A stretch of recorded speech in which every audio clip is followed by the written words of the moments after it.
სახელმწიფო მოხელე. როგორც სახელოვანი და ცნობილი ოჯახის შვილი. ოჯახის შვილობით ნამდვილად დაიქვეყნის. მამა წარმატებული კარდიოლოგი, ბაბუა ანესთეზიოლოგიის ფუძემდებელია საქართველოში. როგორც ოქსფორდის მაგისტრატურა დამთავრებული, არა და ინგლისურის სწავლა 25 წლისამ დაიწყო. ინგლისში ერთვიან კურსებზე წავიდა, მაგრამ ის ერთი თვე 3 წელი გაგრძელდა და ბრუქსის უნივერსიტეტის საერთაშორისო ურთიერთობების მაგისტრიც გახდა.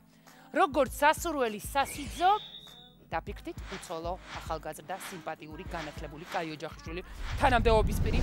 თან ეს ჩვენი სასურველი სასიძო ბავშვობიდან სპორტულ ცხოვრებას მისდევს თურმე. ფეხბურთი, წყალბურთი, ჩოგბურთი, კარატე. ესე იგი ყველაფერი იცის. როგორც შეფმზარეულიც კი თურმე საინტერესო ყოფილა. რაც შეეხება მის კულინარიულ მიღწევებს, ამაზე ოდნავ მოგვიანებით მოკლედ, ეს ნიჭიც მან ინგლისში აღმოაჩინა საკუთარ თავში ოქსფორდის უნივერსიტეტში სწავლის დროს. ქათმის რესტორანში მიმტანად დაიწყო მუშაობა. არ ვიცი, გემრიელად მომზადებული ქათმის ხორცის სიყვარულმა უბიძგა თუ უფრო მაღალიანი ზღაურების სურვილმა, მაგრამ იმდენ იქნა, რომ შემზარეულის მოადგილეც გახდა. ისეთი დაბნეული სახეები გაქვთ ალბათ. ეს ადამიანი თქვენი ყურადღების მიღმას დარჩა, მაგრამ არა უშავს. კიდევ რომ არ დავაბნიო და დაგაბნიოთ, ყველანი ერთად გავიცავთ მას. მოკლედ, ნიკა მელია სტუდიაში. დიდი მადლობა მოწვევისთვის პირიქით. სასიამოვნოა და სახალისოც არის. ეხლა სანამ მოვდიოდი, მეგობრს ვესაუბრებოდი, რომ აი რა საინტერესო პერიოდია ჩემ ცხოვრებაში, უცნაურიც.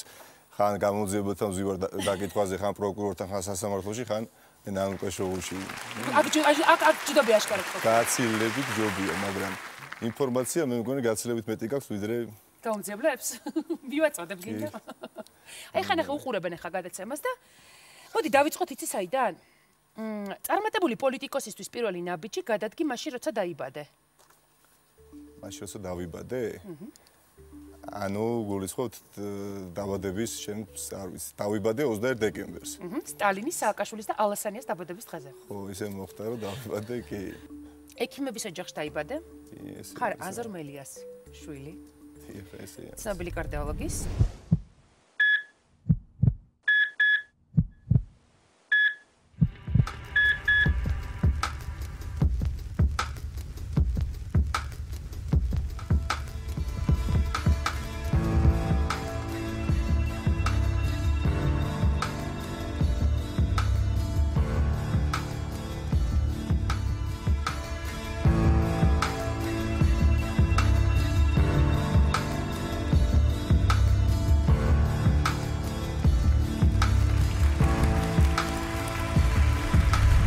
ამაზე დიდი ბედნიერება არ არის, როდესაც შვილის მეშვეობით ხვდებით ნანუკა შოუს.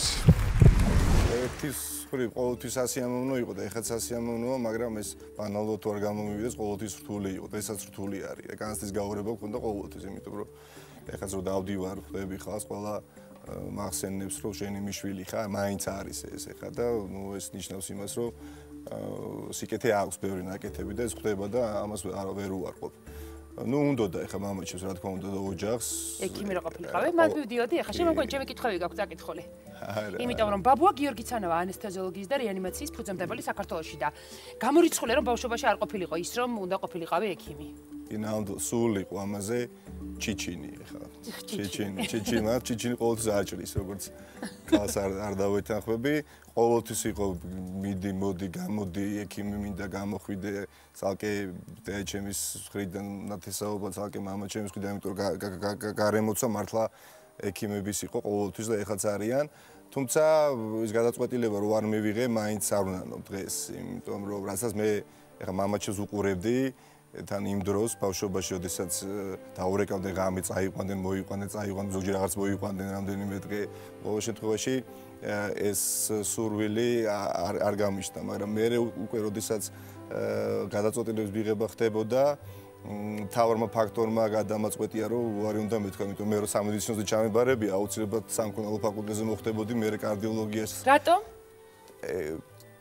აუცილებლად მოხდებოდი მამაჩემთა კარდიოლოგიურ კლინიკაში თანამშრომლად. და მე და მამაჩემის თანამშრომლობა ნამდვილად შეიძლება არ გამოსულიყო და ვიღაც ჩვენი უთანხმოება შეიძლება პაციენტის ჯანმრთელობაზე ასახულიყო.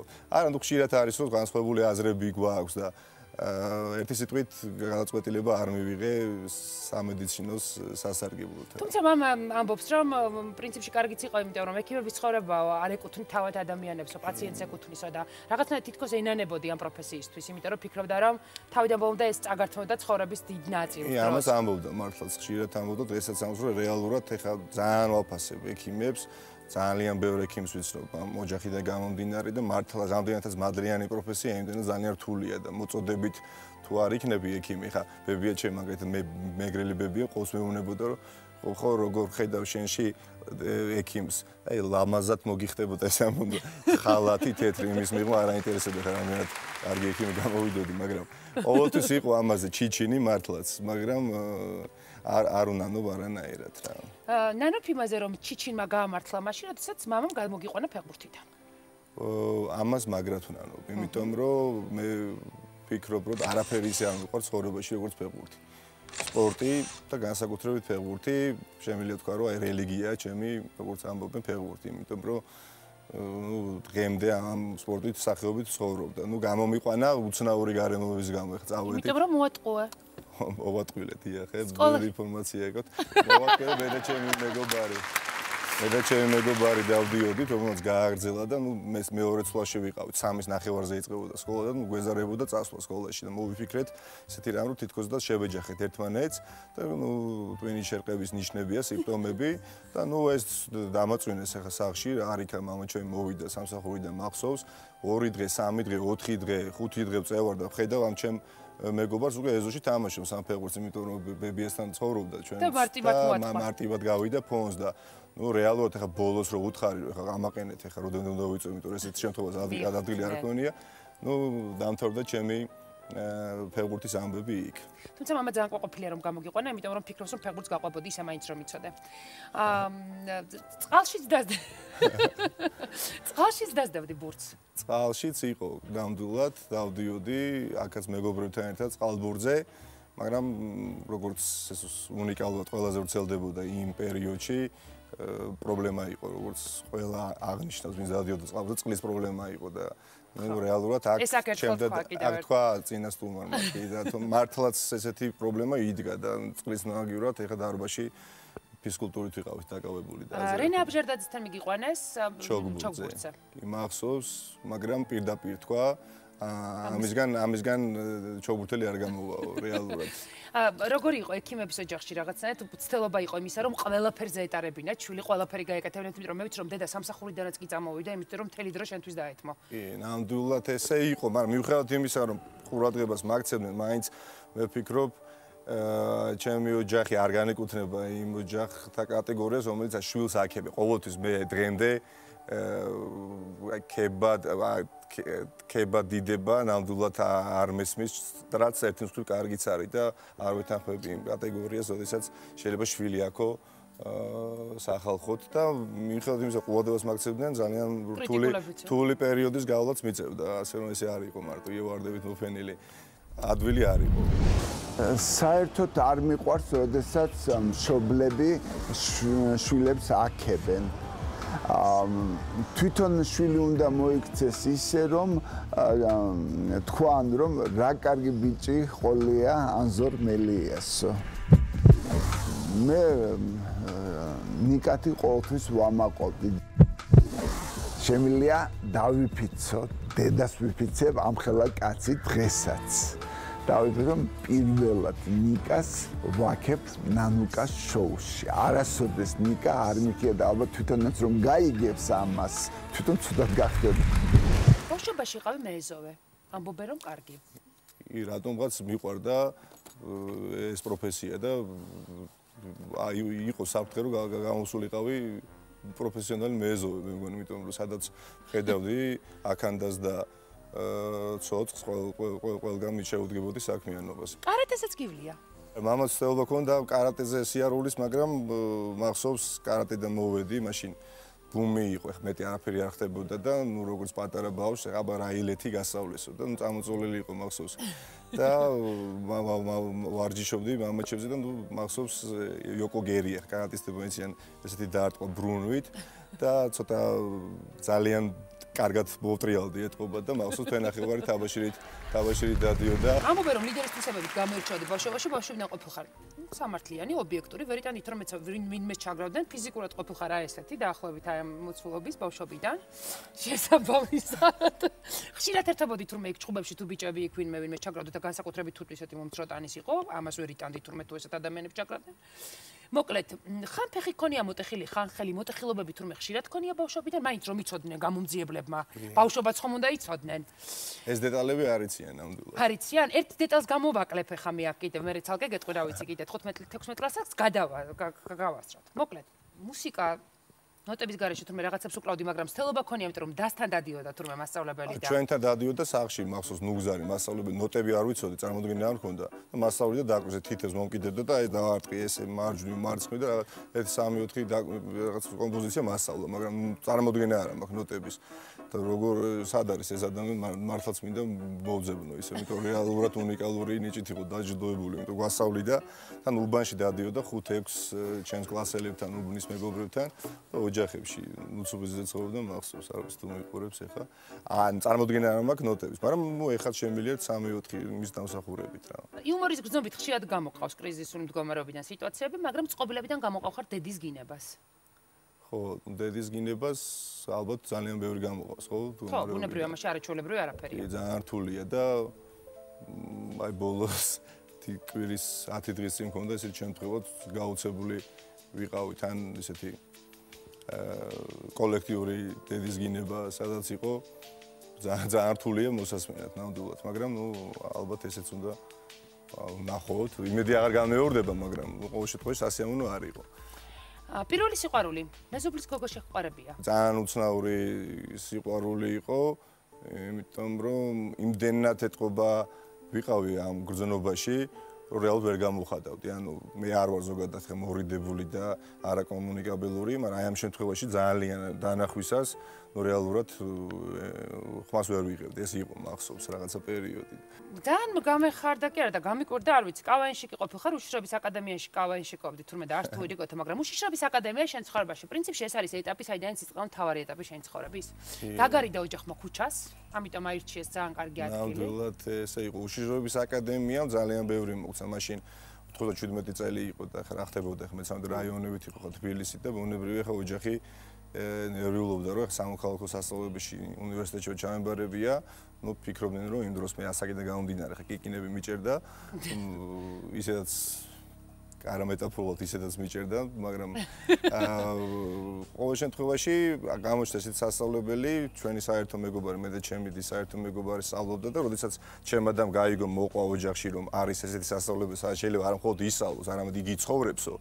აჰა, ჩაკეტილი იქნება. ყოველ შემთხვევაში დამიყოლიეს და აღმოჩნდი აკადემიაში, გლდანის ბოლოს 17 წლის ვიყავი მაშინ მახსოვს და სრულიად განსხვავებულ გარემოში წარმოვიდგინეთ 120 თანაკურსელები ვიყავით აბსოლუტურად ყველა რეგიონიდან და რაიონიდან საქართველოს, ანუ კოტით იყო შატილელი, ხულოელი, ზესტაფონერი და ძალიან ახალი იყო ჩვენთვის ყველაფერი, კულტურულ-გეოგრაფიული შოკი მქონდა, იმიტომ რომ ერთი კვირა 10 დღე გაუცებული თვალებით უყურებდით ერთმანეთს, იმიტომ რომ სხვანაირად მეტყველებდით, სხვანაირი მიხრა-მოხრაც მქონდა, ან ძალიან ისეთი კუთხური შოვინიზმიც იყო, კაი გაგებით და 5 წელი პრაქტიკულად იქ ვიცხოვრეთ. ახლა პირველი 3 წელი. რა მოაჩინე მაშინ ისეთი ახალი რა ჩვენთვის იყო? აი წამი სახეში ექიმების ოჯახში გაზდილი ხარ. ბამბებში გაზდილს არ გევხარ, მაგრამ აი რაღაცნაირად აი მაინც რაღაცებისგან ოჯახი ცდილობდა შენ დაცვას და უცებ აღმოჩნდი. აი აღმოჩნდა დამოუკიდებლობა გვასწავლა რა რეალურად. წარმოვიდგინეთ მარტო ცხოვრობდით. ანუ ჩვენ იმ ეტაპზე უცხო ხალხთან ერთად ყაზარმული ქონდათ 6 თვე და მართლაც ნიკა რომ 6 თვეში ჩვენთან მოვიდა 6 თვის შემდეგ დალაგება დაიწყო ბინის და ჩვენ ვიყავით მე და ჩემი მეუღლის შოკირები. ყველაზე რთული ალბათ მაინც ის იყო რომ ჩვენ გოგო კურზე არ ყოლია. ეს რთული იყო თუ კარგი? არა, ნუ რაღაცა ეტაპის შემდეგ რთული იყო, ამიტომ რომ სტიმული ჭირდებოდა სწავლა განვითარებას. სირთულემ კი, ეხა იქ იყო საცხოვრებელი корпуსიც და სასწავლო корпуსიც, ეხა ლექციების შემდეგ გადმოვიდოდით და ცხოვრობდით იქ. შაბათ კვირას გამოვდიოდით მხოლოდ ჩვენ სახლში. და ნუ რეალურად ეხა ოჯახმა არა მხოლოდ ქუჩიდან მომიშორა, იზოლირება ოჯახიდანაც ეხა 5 წელი პრაქტიკულად აი ოჯახში არ ყოფილვარ, ხომ? და გოგო კურსი არ ყავდა და მახსოვს მხოლოდ ერთ სამედიცინო განყოფილება იყო და ერთი ახალგაზრდა ერთანი იყო და ყველა ცდილობდა ტყიოდა ფეხი არ ტყიოდა თავი იქ მოხვედრილი იყო ინტერაქცია როგორც მინიმუმ ქონოდა რომ ენახა ეს ევას მოდგვის ნაშიერი თვალით მაინც ერთხელ და ერთი სიტყვით ევას მოდგვის ნაშიერიო ისე პოპულარული და ცოტა ფრთხილად ჩვენთან ევას მოდგვის ნაშიერებთან ესეთი პოპულარული მე მგონი არც ერთი ექიმი მანამდე არ ყოფილა ესეთი მოთხოვნა არც ყოფილა და არც იქნება ნიკა ამის მომენტ დაიწყო უშიშრობის სამსახური იქნებოდა მაშინ მოდული გაუნძევათ მუშაობა რამდენი წლის იყავ მაშინ მაშინ ვიყავი 22-ის ძალიან პატარა არ იყავი ამისთვის პატარა ვიყავით მახსოვს კურსიდან წაგვიყვანა ჩვენი კომისიის თავმჯდომარე იყო მაშინ ესეთი მალხა სალაყაია არაჩვეული პიროვნება და რამდენიმე კურსელი სამნი კერძოდ მოხდით საგამოძიებო დეპარტამენტი ესე ერქვა მაშინ ერთი წელიწადი ვიმუშავე რეალურად მეტი არ ერთიანი კურსის გასავლელად წახვედი და აღმოჩნდი ბრუქსის უნივერსიტეტში მაგისტრატურა გაიარე საერთაშორისო ურთიერთობების მაგისტრი გახდი კი ბატონო ესე იყო მე ჩემაც მოგწე სანამ ჩავაბარებდი უნივერსიტეტში რომ აუცილებლად დაიწყეთ მუშაობა სადმე და ნუ მარჯვნივ ვიყურებდი აბსოლუტურად ყველა მუშაობდა მაგრამ გამოგიტყდები და თავიდან ქართულად შეხედე ვერ მოვერიე ჩემ თავს რეალურად გამიჭირდა, ამიტომ რომ დადიოდნენ ვაკანსია ხომ არ აგავთ ეკითხებოდნენ და ნუ ახით არავინ არ მოვიდოდა, მოდი შენი იმუშავე და მე ჩემი მეგობრის, პოლონელი მეგობრის მეშვეობით აღმოჩნდი რესტორან ნანდოში, სადაც ძალიან კარგად მახსოვს, ისე მივედი რესტორანში, როგორც აი ესეთი საოფისო გამოწყობილი, ჩაცმული და ნუ 10-15 წუთში რომ მომწეს ეს ფართუკი, ეს კეპი და მიმიშვეს გრილთან.